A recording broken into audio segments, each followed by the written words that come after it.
قوة إلا بالله العلي العظيم. أعوذ بالله من الشيطان الرجيم. بسم الله الرحمن الرحيم.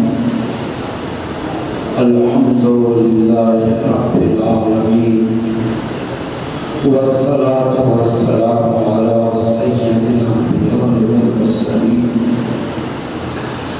وسيدنا ومولانا وطبيب نفوسنا بالقاسم محمد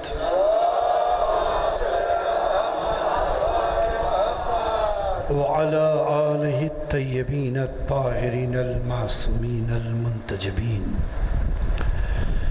ولعنة الله على أعدائهم ومنكر فضائلهم وغاصبي حقوقهم أجمعين. أما بعد، فقد قال رسول الله صلى الله عليه وآله وسلم: أحب الله من أحب الحسين. نعرہ صلوات. ميبان أهل بيت شيعان حيدر كرار، عزاداران مظلوم کربلا، মাতামদারানে আবা আব্দুল্লাহ হুসাইন, আমরা সকলেই সপরিবারে মহরমের চাঁদ দেখা মাত্রই হুসাইনের বারগাহ, যাকে ইমাম বারগাহ বলি, সেখানে ফার্শে আজা বিছিয়ে সব পরিবারে এসে মজলিসে উপস্থিত হয় এবং সেই জিক্রে আহলে বাইত ও মাসায়েবে আবা আব্দুল্লাহ হুসাইন শুনি ও শোনাই। মানুষ বিনা কারণে ক্রন্দন করে না। মানুষ অচেনা ব্যক্তির জন্যে হায়তাশ করে না। মানুষ যার সাথে কোনো সম্পর্ক নেই তার দুঃখে দুঃখিত হয় না, কিন্তু যখনই সম্পর্ক থাকে, বাপ বেটার, মা বেটার, ভাই ভাইয়ের, ভাই বোনের, বন্ধুর, প্রতিবেশীর, তখনই তার মুসিবতে সে কিন্তু দুঃখিত হয়। আজ সমস্ত বিশ্বে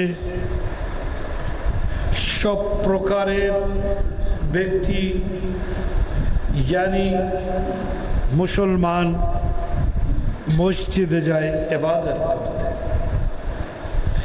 হিন্দু মন্দিরে যায় পুজো দিতে, খ্রিস্টান চার্চে যায় এবং প্রতিটি ধর্মের মানুষ হিন্দু মসজিদে যায় না, মুসলমান মন্দিরে যে ইবাদত করে না, বলকে প্রতিটি ফেরকা নিজের নিজের ধর্মের ধর্মস্থানে যে নিজের ধর্ম মোতাবেক ইবাদত করে। এক হুসাইন এমন এক ব্যক্তিত্ব, সেখানে সর্বধর্মের মানুষ আসে। আজ আপনি ভারতবর্ষে দেখবেন বিভিন্ন জায়গায় হিন্দুরা তাজিয়াদারি করছে, মুসলিমদের ভিতরে বড় সংখ্যার মুসলিম জিক্রে শাহাদাতের আয়োজন করছে। তা শিয়া ইসনা আশারি আজাদারির ফার্শে আজা বিছিয়েছে, তো খ্রিস্টানরা নিজের চার্চে হুসাইনের শাহাদাতের জিকির করে বেড়াচ্ছে। শুধু তাই নয়, সমস্ত ধর্মের মানুষ যে কোনো ধর্মের একটি ধর্মস্থানে একত্রিত হতে পারে না। মসজিদে হিন্দু, মুসলিম, খ্রিস্টান, জৈন, সুফি, ইহুদি মসজিদে কি মন্দিরে কি চার্চে জমা হতে পারবে, কিন্তু এক ইনসানিয়তের, মানবতার যে মন্দির, যে মসজিদ, যে চার্চ, যিনি মানবতাকে বাঁচিয়েছেন, যিনি মানব জাতকে এজিদ নামক জানোয়ারের হাত থেকে রক্ষা করেছেন, যিনি মজলুমদের পাশে দাঁড়িয়েছেন, জালিমের বিরুদ্ধে সর্বপ্রকারের কড়া আইন তৈরি করে দিয়েছেন, সেই হুসাইন ইবনে আলীর কারবালায় আজ আশুরা বলুন, চল্লিশা বলুন, সর্বধর্মের মানুষ পাবেন। রাম রাম বলনেওয়ালা সেখানে যে হুসাইন হুসাইন করে, আল্লাহ আল্লাহর জিকির করনেওয়ালা সেখানে যে হুসাইন হুসাইন করে, তা কখনো ঈসা মসির সবসময় ডাকনেওয়ালা সেও কারবালায় যে হুসাইন হুসাইন করে। কারবালায় বিভিন্ন ধর্মের মানুষ দেখবেন, কিন্তু তসবিহ সকলের জবানে একটি আছে, হুসাইন হুসাইন। সালাওয়াত বার মুহাম্মদ। এবং এই উদাহরণ বিশ্বে অন্য কোনো জমিনের কোনো একটি টুকরার ভিতরে পাবেন না, যেটি কারবালায় চলছে। বছর কি বছর বিভিন্ন ধর্মের মানুষ সেখানে যে মাথা টিকছে। হুসাইনকে কেউ বাবা বলে, কেউ ইমাম বলে, কেউ মাওলা বলে, কেউ আকা বলে, কেউ মানবতার সরদার বলে, যে যার মতন ডাকে। সেই জন্যে জোশ মালিয়াওয়াদি কি বলেছিলেন, इंसान को बेदार तो हो लेने दो, मानवता के एक बार जागते दाओ, हर कौम पुकारेगी हुसैन हमारे है। প্রতিটি কম, প্রতিটি মযহবের ব্যক্তি যার কাছে মানবতা আছে সে বলবে হুসাইন আমার। একটা ছোট্ট ঘটনা শুনুন। আপনারা সবাই গুরু নানককে চেনেন, সরদারদের, যিনি পাঞ্জাবি যারা পাগড়ি পরে, হ্যাঁ, শিখ ধর্মকে মানে, ওদের যিনি মেন গুরু, ওনাকে গুরু নানক বলা হয়। মহরমের প্রথম চাঁদ ভক্তদের আছে, বলছে যাও মহরমের চাঁদ উঠেছে, আজ থেকে হুসাইন বাবার জন্যে কোরআনের ব্যবস্থা করো, তাকে স্মরণ করো, তাকে ডাকো। ভক্তদের ভিতরে একজন উঠে দাঁড়ালো, ওনার পুস্তকের ভিতরে আজও আছে। একজন উঠে দাঁড়ালো, বাবা গুরুজি, হুসাইন তো মুসলমানদের, আমরা কেন তার জন্য কিছু করতে যাব? উনি যে জবাবটি দিলেন সেই জবাবের কোনো তুলনা হয় না। উনি বোঝাতে যাননি, উনি শুধু একটি ইশারা দিলেন, যাও যে তুমি বাড়িতে যে তোমার বোনের সঙ্গে বিবাহ করে নাও। আর যদি সম্ভব না হয় মায়ের সাথে বিবাহ করো। জিজ্ঞাসা করলো, গুরুজি এ তো কখনোই সম্ভব নয়। আর শুধু আমাদের না, কোনো ধর্মে, বলকে যে ধর্মকেও মানে না সেও এতটুকু মানে যে এই কাজ করবে না। বলছে এরই নাম হুসাইন। যদি হুসাইন কারবালায় কোরবানি পেশ না করতেন, তা আজ পশু আর মানবের ভিতরে কোনো পার্থক্য থাকতো না। আর এটি ইয়াজিদের উদ্দেশ্য ছিল। সেই জন্য হুসাইন কোরবানি পেশ করে কোরআন মাননেওয়ালাদের জন্য কোরআন বাঁচিয়ে গিয়েছে, ইসলাম মাননেওয়ালাদের জন্য ইসলাম বাঁচিয়ে গিয়েছে, বাইবেল মাননেওয়ালাদের জন্য ঈসার নামকে বাঁচিয়ে গিয়েছে, মুসার নামকে বাঁচিয়ে গিয়েছে। 1,24,000 নবীর নবুয়তকে যিনি বাঁচিয়েছেন।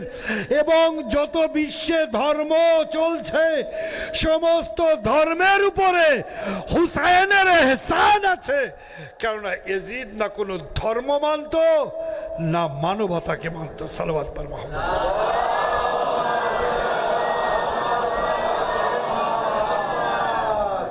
তাহলে বোঝা গেল মওলা হুসেন কত কোরবানি দিয়েছেন, কত মযহবের লোক মানে।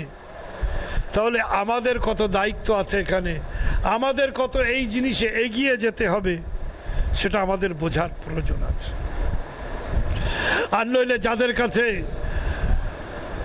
হুসেন নেই, যারা হুসেনকে চিনেনি, যারা হুসেনের মহিম না, যাদের কাছে হুসেনের পরিচয় নেই, তারা আজ কোথায় চিন্তা করুন। শুনেছি 57টি মুসলিম দেশ আছে। আবার আজকে একজন একটা ক্লিপ পাঠিয়েছে আমার কাছে, আমার খুব এক প্রিয় মৌলানা আহলে সুন্নাতুল জামাতের। ক্লিপটাতে ছিল যে যে যার মতো মহরমের চাঁদ উঠলে হুসাইনকে মনে করে, শিয়ারা হাই হুসাইন বলে, আমরা বুক ঠুকে বলি ওয়াহ হুসাইন। কত ছোট্ট সুন্দরভাবে নিজের ভিতরের কিনাকে সে পেশ করছে।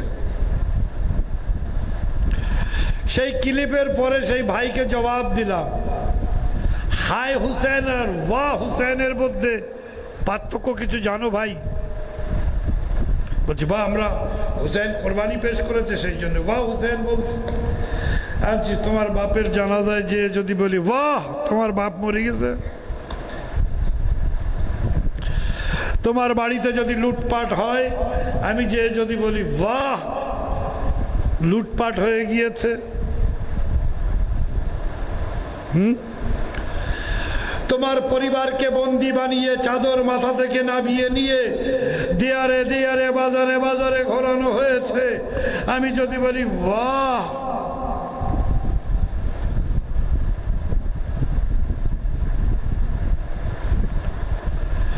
তাহলে আজ ফিলিস্তিনের উপরে আমি লাস্টে লিখলাম যে জালিম ইহুদিবাদী যে বম্বিং করছে, ছোট ছোট শিশুরা বমের তলায় মারা যেয়ে বাড়ি চাপা পড়ে জমিনের নিচে দাফন হয়ে গিয়েছে, আমি যদি বলি ওয়াহ ফিলিস্তিন, তাহলে বলো আমার ভিতরে কিঞ্চিত পরিমাণে মুসলিম হওয়ার পরিচয় দেওয়ার মতো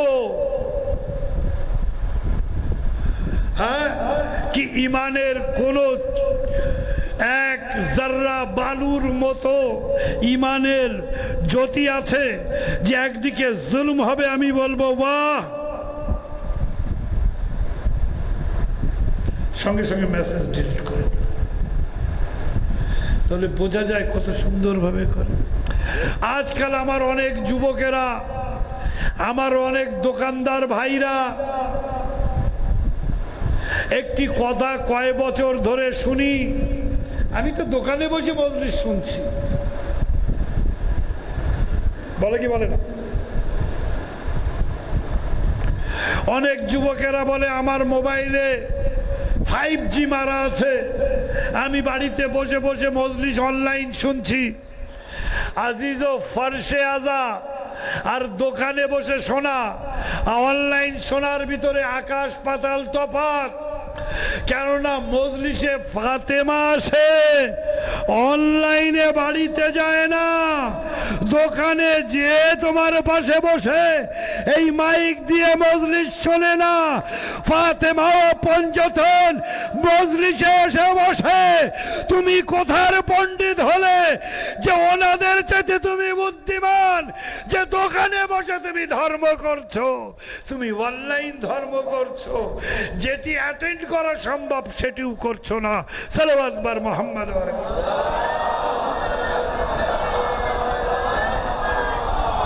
আমি এটা ওই জন্য বললাম যেটা আপনার গ্রামে ফারশে আজা যেটি বিছানো হয়েছে, সকালে শুনুন, দুপুরে শুনুন, এই মজলিস বাদে শুনুন, তাই কি না? আর যদি কেউ না আসে দুনিয়ার কারণে, তাহলে ওই ব্যক্তির সঙ্গে তফাৎ হবে না। খুব শক্ত কথা বলছি হুসাইনি চাহনে ওয়ালাদের জন্যে, তাদের ভিতরে থাকা হুসাইনের মহব্বত ও আত্মাকে নাড়িয়ে আজ আমি এই কথাটি বলছি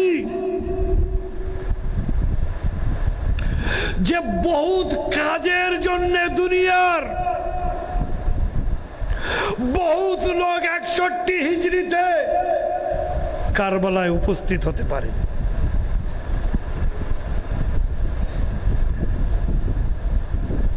হ্যাঁ তাই তো, ইতিহাস পড়ুন। অনেকে বলবে আমার এত সয় সম্পত্তি ছিল, এইরকম বড় ব্যবসা ছিল, এই দোকানপাট ছিল, আমি কিভাবে বা কারবালায় যেতাম? ইতিহাসে লেখা আছে। আজ স্বয়ং হুসেন তোমার গ্রামে, হুসেনের মা তোমার গ্রামে, হুসেনের বাবা তোমার গ্রামে, হুসেনের ভাই তোমার গ্রামে, হুসেনের 9টি সন্তান ও যুগের ইমাম ওয়ালি আসর তোমার গ্রামে। তুমি কোথায়?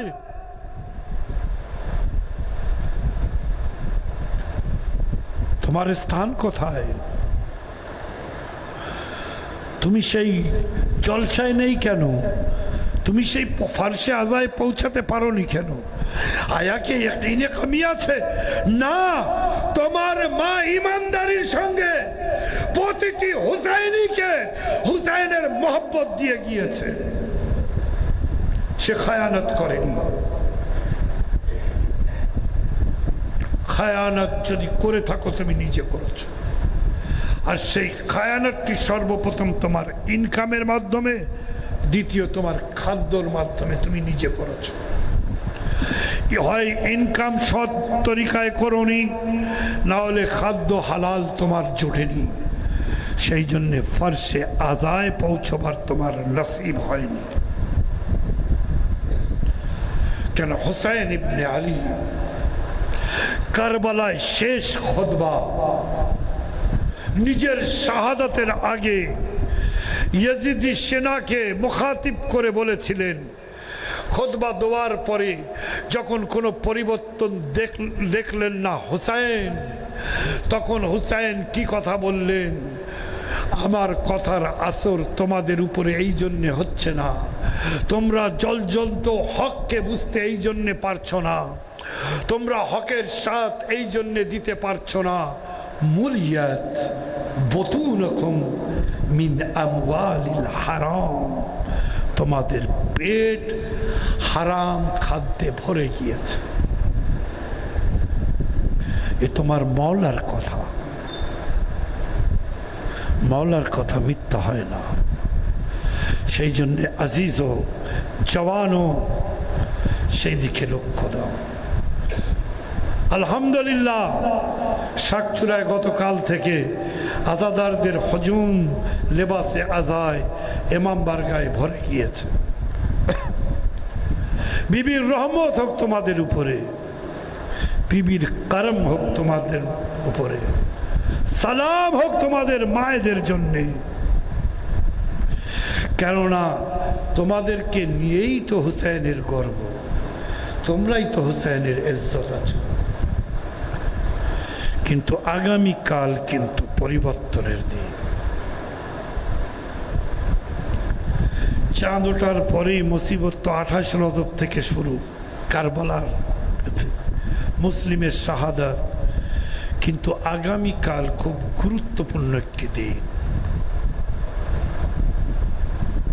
জানো কি দিন? আদম থেকে নিয়ে বলকে নবী মুহাম্মদের নূরের খেলকতের পরে যখন পঞ্চতর্গের নূরকে সৃষ্টি করলেন, তারপরে একে একে ফরিস্তাদেরকে সৃষ্টি করলেন। তাদের সম্মুখীন যখন পঞ্চতনের নূরকে রাখলেন, সকলেই একে একে নূরকে দেখার পরে নূরে হোসাইনে যেই তাদের নজর পৌঁছায়, যখনই সেখানে চোখ গেল, চোখ আর নিজের অশ্রুকে আটকে রাখতে পারল না। ফরিস্তা আওয়াজ দিল, খোদায়া। এই একের পর এক নূর দেখার পরে এই নূরের তাসির কি যে আমার চোখ অঝরে অশ্রু ঝরিয়ে দিল। তখনই হুসাইনের শাহাদাতের কিস্সা বয়ান হয়, তখনই কারবালার নাম উচ্চারণ হয়।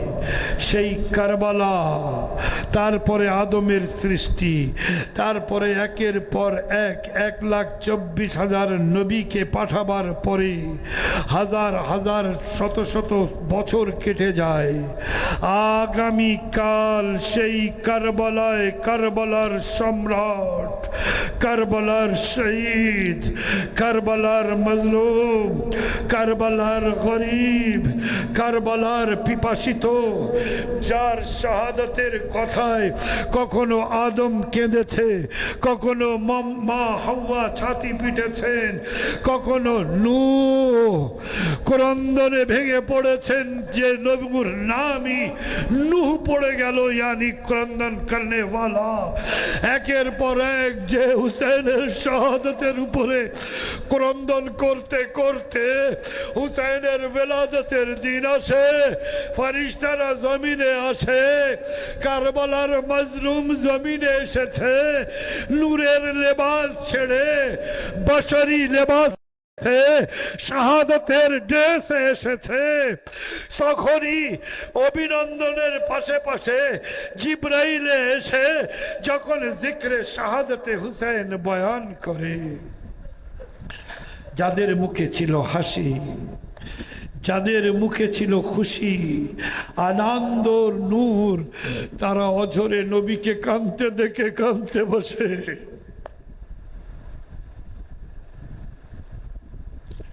ফাতেমা আড়াল থেকে দেখে,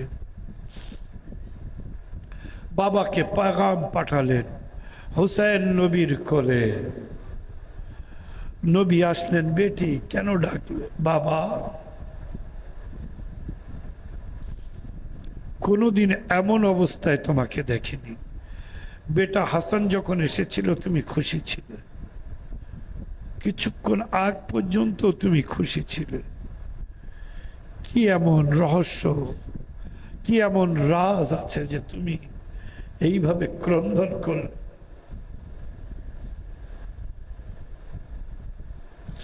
এক মাকে তার বাবা নিজের বেটিকে তার বেটার শাহাদাতের খবর শোনাবে,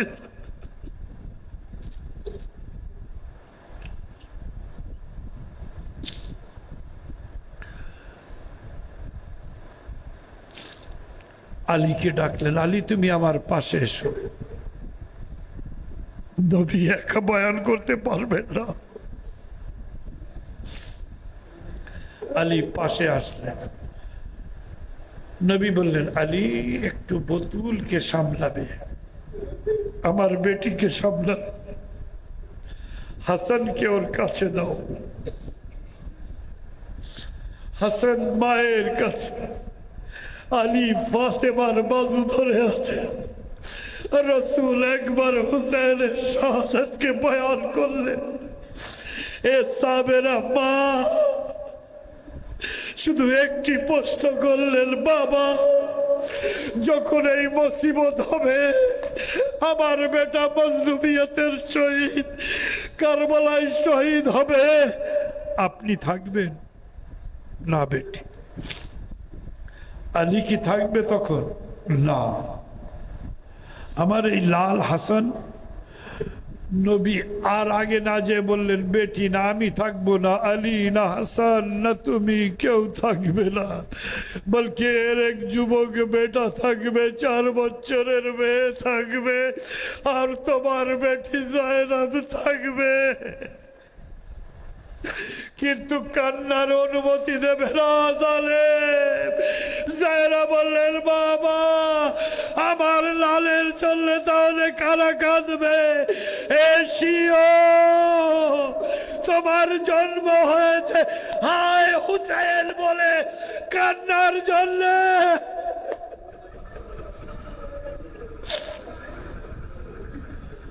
নবী বললেন, বেটি আল্লাহ এক কওমকে সৃষ্টি করবে, আর কওমও এমন যে নিজের বাচ্চাদেরকেও নিয়ে আসবে, নিজের নারীদেরকেও নিয়ে আসবে, যুবকেরাও উপস্থিত থাকবে।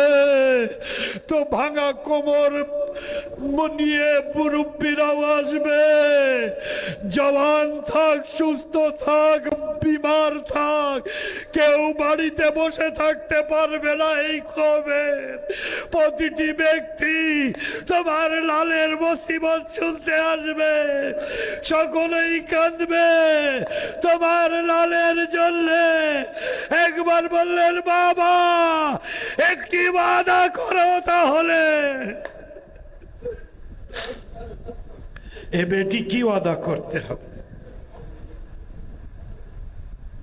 বাবা ওয়াদাটি এটা করো যে যারা এই আমার হুসেনের জন্য কাঁদবে আমি যেন তাদের সকলের সেফাত করতে পারি, আর তাদের না নিয়ে আমি বেহেশতে যাব না। আজরাকুম আল্লাহ।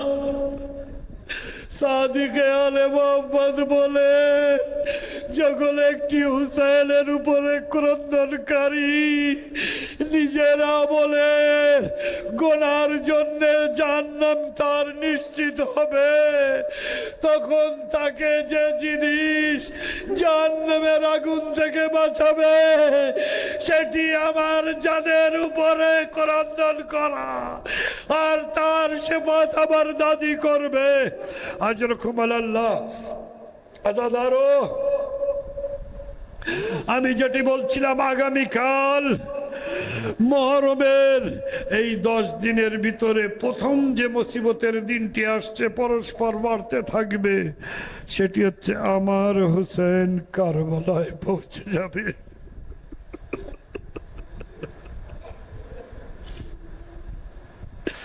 আজিজো, সব সময় চেষ্টা করি বেশি থেকে বেশি যেন আপনাদের কাঁদাতে পারি, জাহেরাকে যেন পুরসা দিতে পারি। সেই জন্য আগামীকাল ঠিক 4টের সময় স্মরণীয়া কারবালাতে হুসাইন এসেছে কারবালায়, এই টপিকে মজলিসের আয়োজন আছে। আপনারা সবচেয়ে বেশি অন্য অন্য গ্রাম ছাড়া কারবালায় যাচ্ছেন এই কদিন ধরে। আমার অনেক মুরব্বীদেরকেও দেখছি, তারা কিন্তু শাকচুনার, তারা কারবালায় মজলিসে উপস্থিত থাকে। আগামীকাল হুসাইন এসেছে কারবালায়, যাবে না কারবালায় হুসাইনকে।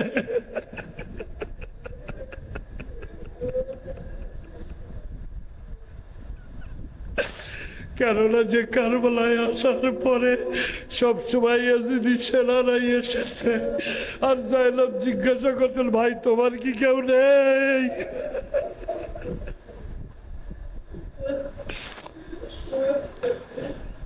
যখনই কোনো লস্কর আসতো, বিবি জিজ্ঞাসা করতেন কে এসেছে। আম্মা ফিজা বলতেন অমুক এসেছে। জাইনবের চেহারায় নিরাশ, কেউ কি নেই আমার মাজায়ের উপরে, মাজায়াকে সাথ দেবে? একের পর এক যখন লস্কর আসতে থাকে, জাইনব হুসাইনকে ডাকলেন, এ মাজায় তোমার কি কেউ নেই? বলছে আছে বল। আজিজ কালে যুবকেরা, প্রথমবার এই মজলিস শুরু করছি ওরুদে হুসাইন ফিয়ারজে নওয়া। হুসাইন পৌঁছেছেন কারবালায়। দোয়া করো যেন এই অনুষ্ঠান আগামী দিনেও চালু থাকে। বোনের খয়েশ, কেউ তো হোক যে আমার ভাইয়ের সাথ দিতে আসবে। বললেন আছে বোন। আব্বাসকে হুকুম দিলেন, কাগজ আর কলম দাও। নিলেন, লিখলেন কি, হুসাইন মিনাল হুসাইন ইবনে আলী ইলা রাজুলুন ফকিহ হাবিব ইবনে মাজাহির। আমি হুসাইন ইবনে আলী তোমাকে লিখছি, আয় হাবিব। হাবিব কোথায়? কুফায়। চিঠি দিলে, দূরত্ব পৌঁছে যাও। চিঠি বাহক চিঠি নিয়ে পৌঁছালেন। হাবিব দুপুরের খাদ্যর দস্তরখানে। আল্লাহ আল্লাহ, দরজায় লক হলো, কে আছো? আনা ফরিদুল হুসাইন, আমি হুসাইনের চিঠি বাহক।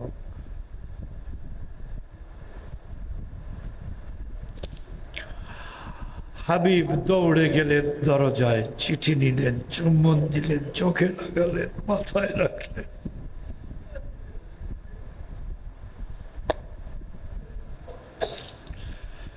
চিঠির বয়ান শুনলে কলিজা টুকরো টুকরো হয়ে যাবে। যে হুসাইনকে হাবিব বাদশার মতো রসুলের পিঠে, রসুলের কাঁধে, রসুলের কোলে, রসুলকে জীবনের সাথে দেখেছে, সেই হুসাইন লিখছে, হাবিব আমি এখন গুরবতের মাঝে আছি, গরিব আছি, মজবুর আছি, জালিমদের ঘেরার মধ্যে আছি। যত দূরত্ব সম্ভব নিজেকে কারবালায় পৌঁছে দাও। হাবিব চিঠি রাখলেন, হুজরায় ঢুকলেন ঘরে। স্ত্রী জিজ্ঞাসা করলো, কার চিঠি? বলছে মাওলা হুসাইন। কি লিখেছে? কারবালায় আছে। কি চিন্তা করেছো তোমা? কি বললে? এ কখনোই হতে পারে না, ফাতেমার লাল গুরবতে আছে, তুমি আবার চিন্তা করছো। এ হাবিব, আমি যাবো কারবালায়। তার আগেই গোলামকে বলে এসেছে, কুফার অবস্থা খারাপ, তুই এখনই বাইরে চলে যা, আমার সওয়ারিকে নিয়ে অমুক জায়গায় রাতের অপেক্ষা করবি, আমি আসব, আমি কারবালায় যাব। এদিক থেকে হুর রেডি হতে শুরু করেন। হুর খিজাব কেনার জন্যে বাজারে গেলেন। হুর খিজাব কিনছে, সেখানে আরেকজন সাথী হুরকে, হাবিবকে ফলো করছে, যার নাম জহের। হাবিব, কি হয়েছে? তুমি আজ কিছু আলাদা মুডে আছো, তোমার চেহারায় আলাদা চমক দেখছি। হুর বললেন, জহের, মাওলা ডেকেছেন। জহের বললেন, হুর, তোমাকে একা যেতে দেবো না। কখন সব কথা হলো, হুরের যেতে দেরি হলো। গোলাম হুরের হাবিবের ঘোড়া ক্রন্দন করছে। গোলাম বলছে, কাঁদিস না, যদি আকা না আসে আমি যাব। এই কথা যেই বলে হাবিবের কানে আসে, হায় রে হুসাইনের মাজলুমিয়াত, এক গোলাম তার উপরে জীবন দেওয়ার জন্য যাবে। কুফা থেকে কারবালা 90 কিলোমিটার। সেই জমানার পর এই কথা শুনে হাবিব বলল, যা তোকে আজাদ করলো। গোলাম বলল, না, কিভাবে যাবে? একটি ঘোড়া, আপনি টেনশন করবেন না, আমি নিজের পায়ে দৌড়ে পৌঁছে যাব। আজ রকম আল্লাহ। হাবিব পৌঁছালেন। হুসাইন গলা জড়ালেন। হুসাইনের খায়মায় আনন্দর একটি আওয়াজ পায় যায়নাব। আম্মা ফিজাকে জিজ্ঞাসা করলো, কে এসেছে? বললেন, যাকে হুসাইনের দ্বারাই আপনি চিঠি লিখেছিলেন সে এসেছে। যায়নাব বলেন, আম্মা ফিজা, যাও যে হাবিবকে আমার সালাম জানাও আর বলো, হাবিব তোমার শুকরিয়া, এই গুরবাতে আমার হুসাইনের সাহায্য এসেছে। একবার আব্বা ফিজা আসলেন, এ হাবিব গর্ব করো, ফাতেমার বেটি তোমাকে সালাম পাঠিয়েছে, শুকরিয়া আদায় করেছে। রবায়ত বলে, হাবিব জমিনে বসলো, কারবালার ধুলা মাথায় দিল। হায় রে জাহেরার লালের গরবাত, আজ আজ শাহজাদিরা আমাদের মতো গোলামকে সালাম পাঠায়। সায়ালামুল্লাযীনা যালামু আইয়াবুল কালবিল ইয়াল কালবুল মাতবে হুসেন।